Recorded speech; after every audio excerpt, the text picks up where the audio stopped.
하나님의 사랑은 우리가 하나님을 사랑하는 것보다 더욱 크고 놀랍습니다. 우리가 먼저 주님을 사랑하기 이전에 하나님께서 먼저 우리를 사랑해 주셨고, 우리가 주님의 나라와 주님을 위해서 열심히 봉사하고 헌신하고 또 믿음의 한 걸음 한 걸음 내딛으며 나아가지만, 그때마다 우리가 발견하는 것은 무엇이냐? 나의 수고보다, 나의 사랑보다 더 크신 하나님의 섬김과 하나님의 사랑과 하나님의 여호와 이레로 예비하신 은혜들을 우리가 매일의 삶 속에서 발견하게 되는 것입니다. 여러분, 오늘 우리 메이커스 교회 1주년 감사 예배로 나아가는데요. 지난 1년을 생각해 보십시오. 지난 1년 동안에 우리의 많은 믿음의 도전들이 있었지만, 지나고 나니 그 모든 것들이 우리가 무엇으로 고백합니까? 나의 의로 고백하는 것이 아니라 그 모든 것들이 뭐예요? 하나님의 은혜인 것입니다. 할렐루야. 여러분, 바로 이것이 성도의 기업입니다. 하나님의 은혜를 고백하게 되는 것, 하나님의 사랑을 느끼는 것, 그 하나님의 더욱 크신 사랑을 받고 기대함으로 매일매일을 새롭게 도전하며 나아가는 것이 바로 우리 메이커스 교회의 기업이고 저와 여러분의 평생의 기업이 되는 줄 믿으시기 바랍니다. 네, 오늘 바로 이 예배를 통해서, 이 말씀을 통해서 우리가 앞으로, 정말 지난 1년을 돌아왔는데 앞으로의 10년, 앞으로의 여러분들의 믿음의 자녀의 1000대까지 이르기까지의 삶의 신앙의 지표를 오늘 정확하게 잡고 가는 시간이 되었으면 좋겠습니다. 세계에서 가장 높은 산맥은 히말라야 산맥이죠. 네, 알고 계시죠? 너무 어렵지 않죠? 네, 히말라야 산맥이 있는데요. 그 히말라야 산맥에 사는 할단새라는 새가 있어요. 할단새, 전설의 새입니다. 이 새는 둥지도 없이 이 나무 저 나무를 옮겨 다닌다고 합니다. 그 이유가 무엇인가 하니, 히말라야 고산지대는 낮에는 따뜻한데 밤에는 기온이 뚝 떨어져서 매서운 추위, 혹독한 추위가 찾아온다고 해요. 그래서 이 할단새는 밤이 되면은 추위에 떨면서 내가 아침이 오면은 내일은 반드시 집을 지어야겠다라고 결심을 하는데, 아침이 오면은 다시 따스한 햇살을 받으면서 어제의 결심을 잊어버린다는 것입니다. 결심하고 잊어버리고 후회하고 다시 한번 결심하고 잊어버리고 후회하고. 네, 지금 웃으시는 분들은 다 내가 영적인 할단새구나 라고 이미 깨달으신 분들일 거예요. 자, 이런 할단새가 있는데요, 오늘 우리의 모습이 그런 새의 모습과 같지 않냐는 것입니다. 그래서 네팔의 속담에 그런 게 있다고 합니다. 결심하고 망각하고 후회하는 삶을 반복하지 말라. 여러분, 오늘 우리가 하나님 앞에서의 우리의 삶의 모습은 어떤지, 지난 1년에 우리의 교회에 나오는 과정 속에서, 또 나 자신의 한 사람 한 사람 믿음의 여정을 순종하며 나아가는 발걸음 속에서, 혹 내가 하나님 앞에 첫 마음에 결심한 것들을 잊어버리고 또 후회하다가 다시 한번 결심했지만 또 잊어버리고 후회하다가 하는 그 일들을 반복하며 1년을 보내왔지는 않았는지 한번 우리 자신을 돌아보는 시간이 되었으면 좋겠습니다. 여러분, 그러나 오늘 분명한 것은 오늘 하나님의 진리의 말씀을 통하여서 그 모든 후회의 사슬, 망각의 사슬, 모든 결심했지만 이루지 못하는 그 모든 무기력의 사슬을 다 끊어버리는 시간이 되기를 축복하는 것입니다. 여러분, 오늘 우리에게 있어서는 이 1년을 돌아오면서 오늘 이 자리에 이르기까지 하나님의 은혜를 고백하는 정말 그 감사밖에 없는 것 같습니다. 그런데 여러분, 이것이 단지 어떠한 눈에 보이는 이 교회의 이루어진 모습을 통한 감사가 아니라 이 하나하나 가운데에서 하나님이 어떻게 역사하셨는가에 대해서 우리가 깊이 생각할 때에, 또 이 교회로 나를 부르신 하나님이 내 삶에서 지난 1년 동안 어떻게 역사하셨는지를 우리가 계수해보는 가운데에 이 은혜가 더욱 깊어지는 줄 믿습니다. 저는 우리 메이커스 성도들이 하나님의 큰 사랑을 입은 자가 되고 하나님을 만나는 복된 성도가 다 되시기를 축복합니다. 오늘 설교의 제목은요, 큰 사랑을 입은 자입니다. 큰 사랑을 입은 자. 여러분, 하나님께서 여러분을 사랑하십니다. 그런데요, 그냥 사랑을 받는 자 말고요, 하나님께서 여러분들을 특별히 더 큰 사랑으로 품으시는 하나님의 큰 사랑을 입은 자가 다 되시기를 축복합니다. 오늘 바로 그와 같은 하나님의 큰 은혜를 입는 정말 그 놀라운 영적인 원리가 잠언 8장 17절 말씀에 있는 거예요. 여러분, 성경에는 많은 하나님의 은혜를 입은 사람들의 이야기가 나옵니다. 모세도, 아브라함도, 다윗도 놀라운 하나님의 은혜를 입은 사람들의 이야기가 나오는데요, 모든 사람이 처음에 은혜를 입었지만 그 은혜를 끝까지 가져가는 것은 아니라는 사실을 또한 우리가 성경에서 발견할 수 있습니다. 여러분, 하나님의 은혜를 입고 끝까지 간직한 사람 한번 생각해 보십시오. 누가 있어요? 여러분이 잘 아는 분들. 끝까지 간직한 사람이요. 네, 끝까지 간직한 사람 보면은 다윗이라든지 다니엘도 있고, 저는 개인적으로 여호수아를 좋아합니다. 제가 여씨라서 썰렁하죠? 네. 제 영어 이름이 진짜 조슈아인데 성경을 가만히 보니까요, 성경의 많은 이야기들은 하나님의 은혜로 시작합니다. 그런데 그 모든 은혜로 시작한 이야기가 은혜로 끝나는 건 아니더라고요. 예수님의 12제자 가운데 한 사람이었던 가룟 유다도 예수님의 은혜로, 하나님의 은혜로 그의 제자로 부름받음 되었으나 결국에는 그 주님을 팔아넘기고 결국엔 스스로 목숨을 끊게 되는 아주 비극적인 삶을 마무리하게 된 것이죠. 저는 그런데 이야기 중에, 성경 전체 중에 제일 대표적인 그 은혜를 잊어버린 자, 결심했으나 잊어버리고 후회하는 삶을 반복했던 영적인 할단세가 누구인가라고 보니 저는 바로 사울 왕인 것 같아요. 여러분, 사울 왕은 누구입니까? 이스라엘의 첫 번째 왕이죠. 하나님의 은혜로 사무엘을 통해서 하나님의 기름 부음 받은 자가 돼서 이스라엘의 왕이 되었던 사람입니다. 그는 다른 사람들보다도 키도 훨씬 크고 훤칠하고 아주 멋있었던 사람이에요. 그리고 그는 전장을 누비는 굉장히 실력 있는 장수였고 용맹한 왕이었고 리더십 있는 왕이었습니다. 그리고 심지어 그는 영적으로도 깨어 있어서 사무엘상 우리가 12절 말씀인가 보면은 하나님의 영으로 사울이 감동되어 예언하면서 이 사울이 선지자 중에 있는가라는 이런 이야기까지 들을 정도로 영적으로도 깨어 있었던 사람입니다. 그랬던 사울 왕이 몰락하는 시점이 언제인가? 우리가 읽지는 않았지만 사무엘상 13장에 보면은 사울이 이제 길갈에서 블레셋 군에 앞서 있는 그런 사건을 마주하게 됩니다. 자, 블레셋과의 전투를 앞두고 이스라엘의 선지자 사무엘은 그 사울에게 기다리라고 했어요. 그런데 사울은 그 자기 앞에 있는 그 블레셋의 병거를 보고 두려운 마음에, 조급한 마음에 그 스스로 임의로 제사를 드립니다. 하나님 앞에 번제를 드리죠. 그때에 사무엘이 사울에게 말합니다.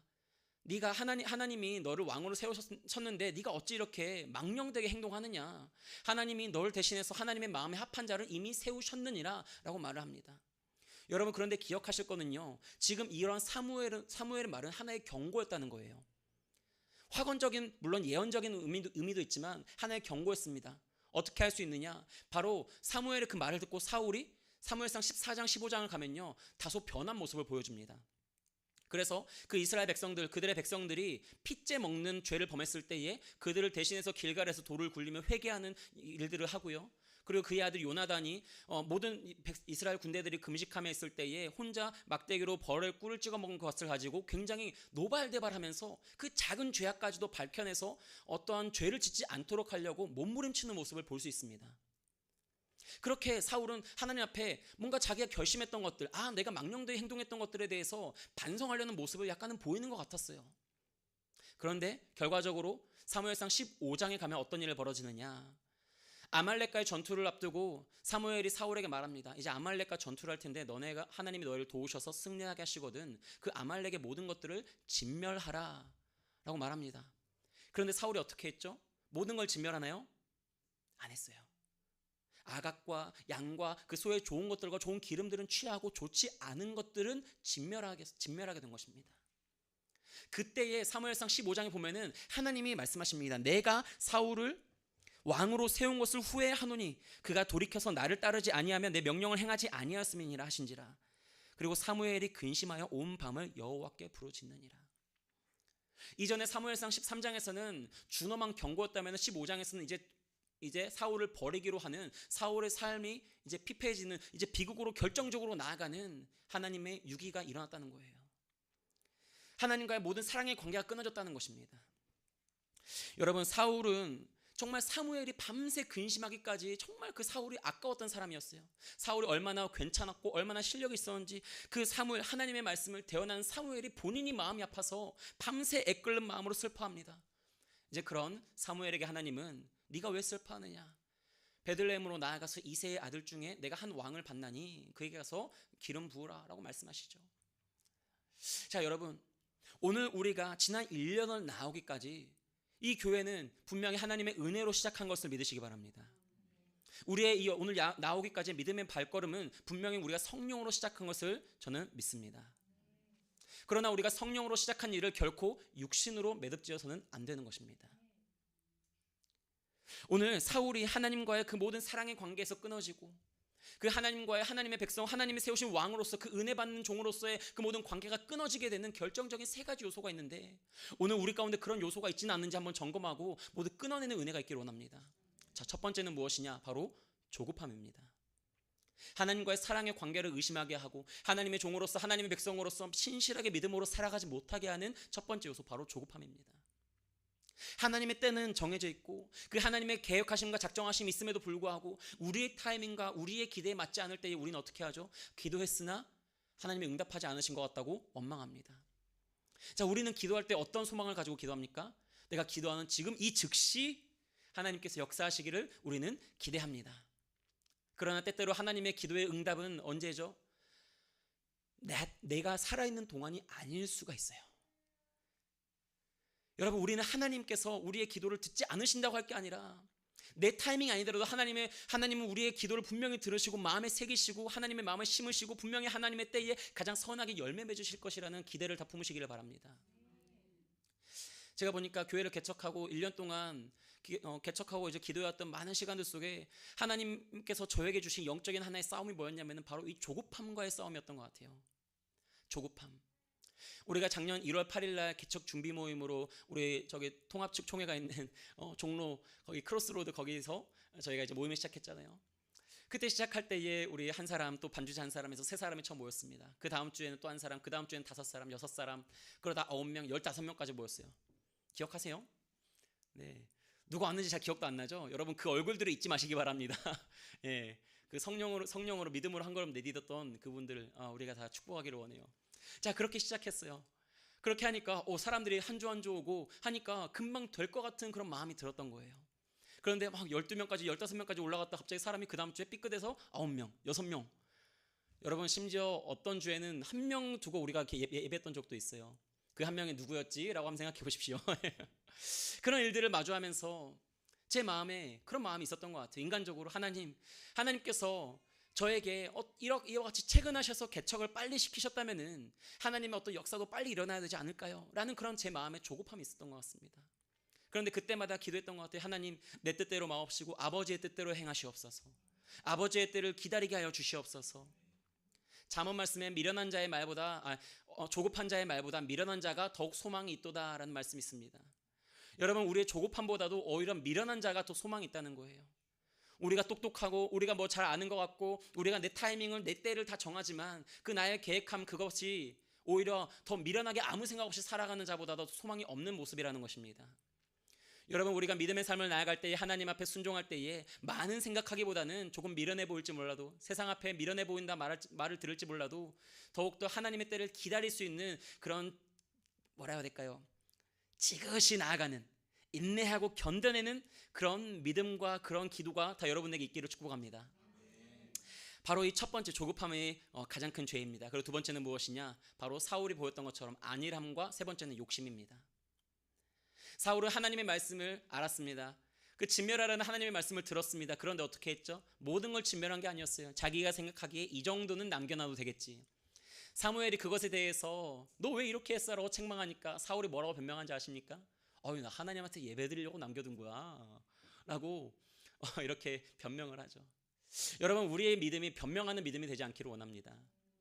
하나님 앞에 변명하느라 우리의 시간을 낭비하는 것이 아니라 하나님이 아니 너 왜 이렇게까지 했어? 라고 할 정도로 우리 자신을 주 앞에 진멸하라 할 때 완전히 진멸할 수 있고 온전히 헌신할 수 있는 아무런 사리 사욕 없이 탐욕 없이 욕심 없이 안일하지 않고 오히려 주님이 말씀하시는 것보다 한 걸음 더 나아가면 나아갔지 하는 마음으로 믿음 생활하시는 저와 여러분 되기를 원합니다.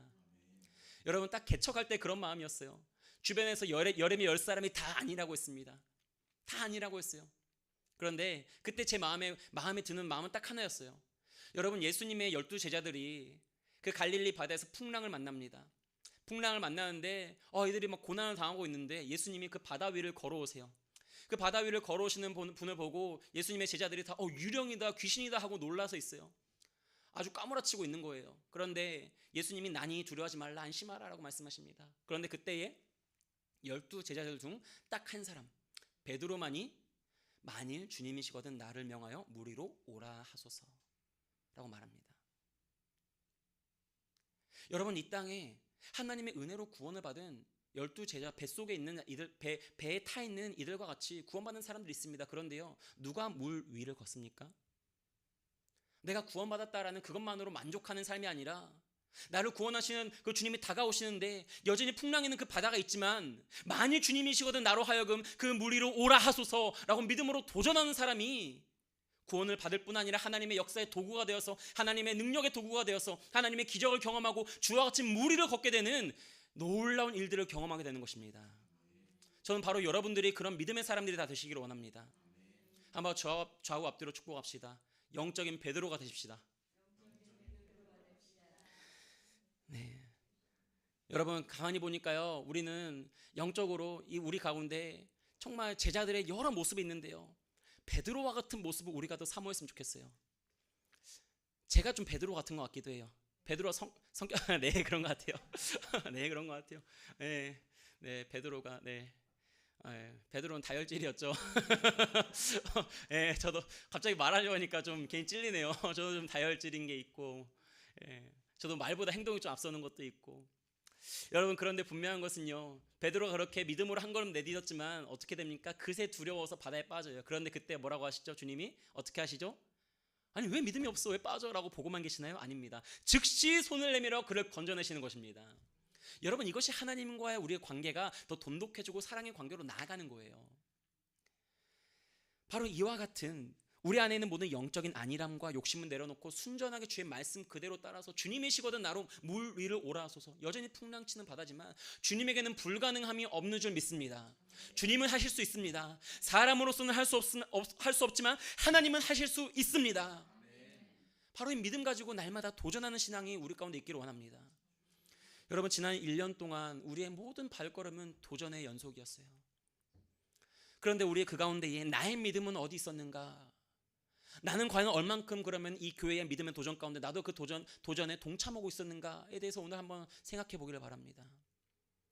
오늘 우리가 이것을 심각하게 생각해 봐야 되는 이유는 무엇이냐면은, 오늘 이 교회가 세워진 이 과정 속에, 지난 1년의 과정 속에 나의 믿음도 같이 동역하지 못했다면은 사실 우리는 굳이 이 교회를 나오지 않아도 되는, 이전에 그저 성전 마당 뜰만 밟고 돌아가는 신앙으로 신앙생활했던 그 모습을 반복하고 있는 것일지 모른다는 것입니다. 오늘 우리가 굳이 이전에 출석하던 교회에서 나와서, 아니면 이전에 어떤 내가 근심하던, 내가 갈등하던 그 교회에서 나와서 새로운 교회로 믿음의 도전을 하는 이유는 무엇입니까? 내가 살아계신 하나님을 더욱 사랑하고 살아계신 하나님을 더 간절히 만나고 싶은 그 갈망 때문이 아닙니까? 그렇다면 우리가 그 갈망으로 시작한 일들 더욱더 끝까지 주님을 향한 타는 갈급함으로, 목마른 사슴이 시냇물을 찾아 나아가듯이 우리의 영혼이 주님을 찾아 간절하게 나아가는 그 믿음으로 우리가 나아가야 된다는 것입니다. 여러분 바로 사울이 하나님과의 관계에서 끊어지는 것들, 우리가 하나님과의 관계에 더 깊이 나아가지 못하게 하는 세 가지 요소가 뭐라 했죠? 첫 번째 조급함, 둘째 안일함, 셋째 욕심이었습니다. 여러분 그러면 이것을 어떻게 끊어낼 수 있느냐? 그 해답이 바로 잠언 8장 17절 말씀에 있는 거예요. 여러분의 평생의 이정표가 되기를 원합니다. 단지 교회 1주년에서 이런 말씀했다가 아니라 여러분은 마음에 새깁시오. 그리고 어느 때나 어디를 가나 나를 사랑하는 자가 나의 사랑을 입을 것이며 나를 간절히 찾는 자가 나를 만날 것이니라 라는 이 말씀을 나의 삶의 표대로 삼아서 나의 마음에 새겨서 어느 때나 어느 시에나 이 말씀을 가지고 하나님의 큰 사랑을 입고 하나님을 만나며 날마다 믿음의 여정을 승리하시길 바란다는 것입니다. 여러분 주님을 사랑하는 일이 우리 삶의 목적입니다. 우리가 조급하지 않을 수 있고 안일하지 않을 수 있고 우리가 욕심 부리지 않을 수 있는 것, 그것은 바로 주님의 사랑이 우리 삶의 다른 목적을 이루기 위한 수단이 아니라 주님을 사랑하는 그 자체가 우리 삶의 목적인 것을 깨달을 때 가능한 것입니다. 여러분 이 교회를 개척한 이유는 무엇입니까? 우리가 이 자리에 나온 이유는 뭐예요? 유명해지려고 그랬을까요? 뭔가 성공 신화를 쓰려고 그럴까요? 아니에요. 아니면 여러분 나중에 우리 교회가 이렇게 하나님 은혜 주셔서 막 큰 교회 되면은 나는 개척 초기 멤버야 라고 하면서 이렇게 감투 쓰려고 하는 걸까요? 아니잖아요. 아니면 하나님 나라 2층집 3층집 만들려고 하는 겁니까? 그것도 아니잖아요. 뭐 때문에 하는 거죠? 바로 주님을 더 사랑하고 싶어서, 주님을 사랑하는 마음 때문에 우리가 믿음의 여정에 나아간 것 아닙니까? 우리가 바로 이 목적을 분명히 해야 된다는 거예요. 내가 어디로 가는가? 내가 어느 교회에 있는가? 내가 어떻게 예배하는가? 그 모든 태도의 중심은 내가 주님을 얼마나 사랑하는가에서 나오는 것입니다. 여러분 성령으로 시작했다가 육신으로 끝나지 않는 방법, 바로 뭐라고요? 주님을 사랑하는 것입니다. 주님을 사랑하는 것이 바로 우리 모든 삶의 목적이에요. 두 번째는 무엇이냐? 우리가 사랑하는 주님을 간절히 찾고 갈망하는 것입니다. 우리는 간혹 눈에 보이는 어떤 상황들을 넘어서기 위해서 기도를 합니다. 그러나 그게 아니에요. 우리 지난 253일 그리고 이제 사당회동에 나와가지고 224일 동안 430개 넘는 곳을 이제 임대처를 찾아다니면서 우리가 이곳저곳 돌아다녔어요. 여러분 그때 했던 말 기억하시나요? 그때 우리가 지금 마치 광야 성도 같다. 성막을 가지고 정말 불기둥 구름기둥을 따라서 주님이 이끄시는 대로 나아가는 광야 성도 같다라고 그렇게 고백했는데, 그때 우리가 어떤 마음으로 이 광야를 임하자라고 했죠? 그 언약의 땅에 들어가는 것을 목적으로 하는 게 아니라, 언약의 땅에 들어가기를 기도하는 것이 아니라, 우리를 어디로 들여보내 주시옵소서를 구하는 것이 아니라, 우리가 이곳에서 주님과 함께하게 하여 주시옵소서, 우리가 어디로 가든지 주와 함께할 수 있는, 주님과 동행하는 믿음의 사람들 다 되게 하여 주시옵소서, 우리가 그것을 기도하라고 했던 거죠. 그런 주님과의 동행함이 있을 때에 이곳에 들어오던, 또 주님이 이곳에서 어디로 옮기시던, 우리가 어디를 가나 그 어디나 하나님의 나라를 고백하게 되는 것입니다. 여러분, 바로 우리의 모든 제목들, 그것이 있지만 그거 너머에 계시는 하나님을 갈망하는 것입니다. 우리 교회에 어려움이 있을 때, 내 개인의 삶에 경제적인 문제, 건강의 문제, 관계의 문제가 있을 때에도 그것을 구하는 것이 아니라, 하나님, 나의 깨어진 관계 가운데 주님 찾아와 주시옵소서, 나의 가난함과 아픔 가운데에서도 주님을 보게 하여 주시옵소서. 그렇게 되면 어떻게 되느냐? 주님께서 우리가 기도하지 않는 것까지도 알아서 맞춤형으로 다 풀어주시는 거예요. 여러분, 바로 이런 믿음의 실제를 우리가 매일의 삶 속에서 경험해야 된다는 것입니다. 여러분, 우리 교회는 하나님의 큰 사랑을 입은 자들입니다. 믿으십니까? 여러분, 좌우 앞뒤로 한번 축복해 주세요. 손을 한번 꼭 잡아주면서, 하나님의 큰 사랑을 입은 자입니다. 당신은 하나님의 큰 사랑을 입은 자입니다. 네, 처음 봐도 대면하지 마시고요. 네, 멀리 있는 저렇게 혼자 이렇게 쭈구리로 남겨주지 마시고, 네, 한 사람 한 사람. 여러분, 하나님의 큰 사랑을 입은 자들이에요. 그런데 여러분, 지금 우리가 지금까지 받은 큰 사랑에서 만족하지 마십시오. 하나님의 사랑은 더 큽니다. 하나님의 사랑은 더욱 놀랍습니다. 지금까지도 하나님의 은혜였지만, 하나님 앞으로 부어주실 은혜는요, 뭐라고 했죠? 올 1월 1일 우리 첫 주일에 뭐라 했죠? 은혜 위에 은혜로라. 우리가 은혜 위에 은혜를 경험하게 된다는 것입니다. 할렐루야. 여러분, 바로 이 열쇠는 하나님을 사랑하는 거예요. 그리고 하나님을 간절히 찾는 것입니다. 바로 오늘 우리 메이커스 교회가 지난 1년 동안 우리가 고백하는 감사와 은혜들 앞에 주님을 더욱 사랑하고, 주님을 더욱 갈망하고 찾으며, 그런 주님께서 은혜 위에 은혜를 부어주실 것들을 사모하며 나아가는 모든 믿음의 권속들 다 되기를 주님의 이름으로 축복합니다. 아멘, 아멘.